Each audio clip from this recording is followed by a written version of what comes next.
स्वागत आपका MP news की इस खास पेशकश में। मैं हूं निधि।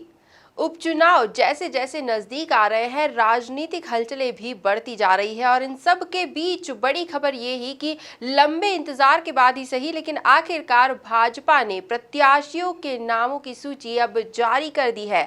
मध्य प्रदेश में होने वाले विधानसभा उपचुनाव को लेकर भाजपा की ओर से उम्मीदवारों के नामों की घोषणा कर दी है और इसे लेकर अब सरगर्मियां भी बढ़ गई है। एक एक नाम, एक एक चेहरे को लेकर चर्चा की जा रही है, क्योंकि आखिरकार इस बार जो चुनाव हो रहे हैं वो साख का सवाल है, सत्ता में वापसी का सवाल है। अब ऐसे में किन नामों पर ज्यादा भरोसा जताया जा रहा है, आखिर क्या है रणनीति, इन्हीं सबको लेकर हम चर्चा करने वाले हैं। सबसे पहले भाजपा की ओर से जो सूची जारी की गई है, तो भाजपा की प्रतिक्रिया ही देख लेते हैं। भाजपा के वरिष्ठ नेता दुर्गेश केसवानी इस वक्त हमारे साथ जुड़ चुके हैं। दुर्गेश जी, स्वागत आपका एमपी न्यूज पर। और चर्चा चल रही है बीजेपी की ओर से जो सूची, जो लिस्ट प्रत्याशियों के नामों की जारी की गई है, इस पर किन नामों पर ज्यादा भरोसा आप जता सकते हैं? आखिर क्या आगे की रणनीति है, क्या कह रहा है उपचुनाव का गणित? देखिए, सभी नाम निश्चित रूप से पार्टी ने मंथन करके जो दिए हैं, हमारे प्रदेश नेतृत्व ने, केंद्रीय नेतृत्व ने, तो निश्चित रूप से सभी उम्मीदवार अब दमखम के साथ मैदान में हैं। प्रत्येक कार्यकर्ता ने कमर कस ली है और उन्होंने माननीय वीडी शर्मा जी के समक्ष प्रत्येक कार्यकर्ता ने मुठ्ठियां मींच के यह संकल्प लिया है कि 28 की 28 सीटें हमें माननीय शिवराज जी की झोली में डालनी है। जी, और जब से ये सूची जारी हुई है, एक बात काफी चर्चाओं में है कि इस पूरी लिस्ट में 22 नाम तो वही है जो कांग्रेस छोड़कर भाजपा में शामिल हुए। वे सभी पूर्व विधायक जिन्होंने कांग्रेस का साथ छोड़ा, बीजेपी का दामन थामा, अब उन 22 के 22 नामों पर भाजपा भरोसा जता रही है। आखिर ऐसा क्यों? देखिए निधि जी, जैसे डॉक्टर मिश्रा जी ने कहा था, जो मूर्तियां मंदिर से लाई जाती हैं उनको निश्चित रूप से मंदिर में ही स्थापित किया जाता है। जो कैंडिडेट्स जो कांग्रेस के प्रशासन के लिए जो प्रदेश में हाहाकार 15 महीने की कमलनाथ सरकार में मचा हुआ था, और निश्चित रूप से जिस तरह से माफिया के नाम पे वसूली, इनके खुद के मंत्री, कांग्रेस के मंत्री बोलते थे कि हमारी सरकार माफियाओं, मुख्यमंत्री जी माफियाओं से मिलते हैं, उनको विधायकों से मिलने का टाइम नहीं है। और जो जनप्रतिनिधि 600 किलोमीटर से दूर चलकर माननीय कमलनाथ जी से मिलने आता था, वो उनको कहते थे चलो चलो हो गया।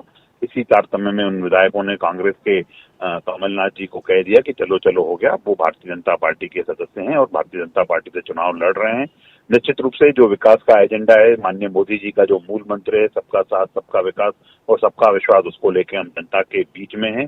और जो 15 महीने में कमलनाथ सरकार ने प्रदेश को 15 साल पीछे धकेल दिया, और वो उनको लेकर हम जनता के बीच में हैं। जो हमने विकास कार्य किए हैं, पूर्व में बंटाधार दिग्विजय सिंह जी की सरकार के बाद जो भाजपा ने 15 साल तक विकास की गंगा प्रदेश में बहाई, उसको लेके हम लोग निश्चित रूप से जनता के बीच में। जी, बहुत बहुत धन्यवाद आपका हमसे जुड़ने के लिए और अपनी प्रतिक्रिया हमसे साझा करने के लिए। तो भाजपा के वरिष्ठ नेता दुर्गेश केसवानी का साफ कहना है कि विचार मंथन के बाद निर्णय लिए गए हैं और हर एक नाम पर भरोसा जताया जा रहा है, लेकिन कांग्रेस अब इस पर क्या प्रतिक्रिया देती है वो जानने की कोशिश करेंगे। कांग्रेस की ओर से नरेंद्र सलूजा जी, मीडिया समन्वयक नरेंद्र सलूजा इस वक्त हमारे साथ है। नरेंद्र जी, स्वागत आपका एमपी न्यूज पर।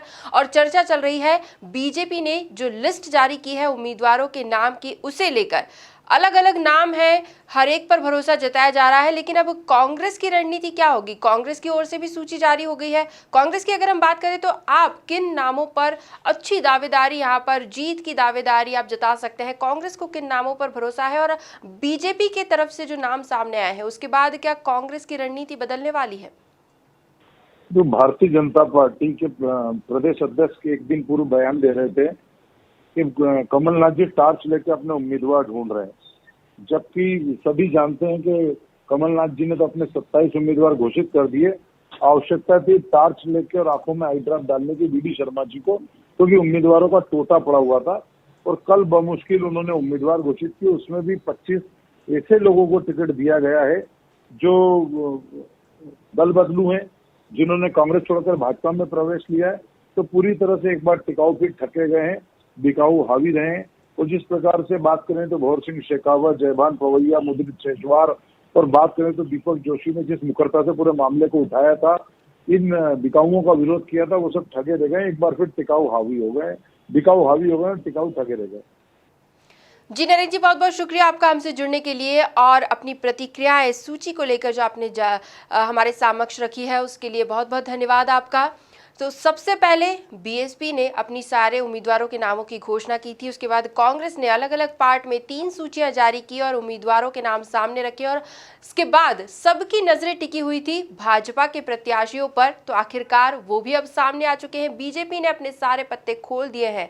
कौन से चेहरे मैदान में उतरने वाले हैं ये अब साफ हो चुका है। लेकिन इन सब के बीच उपचुनाव का गणित भी काफी दिलचस्प हो गया है। अब जनता के सामने जब सारे नाम मौजूद हैं, सारे चेहरे अब आगे आ चुके हैं, ऐसे में जनता किसका साथ देती है, किस पर भरोसा जताती है, ये देखना भी काफी दिलचस्प होगा। उपचुनाव को लेकर जो कुछ भी होंगी अपडेट्स हम आप तक जरूर पहुंचाएंगे, लेकिन इस खास पेशकश में फिलहाल इतना ही।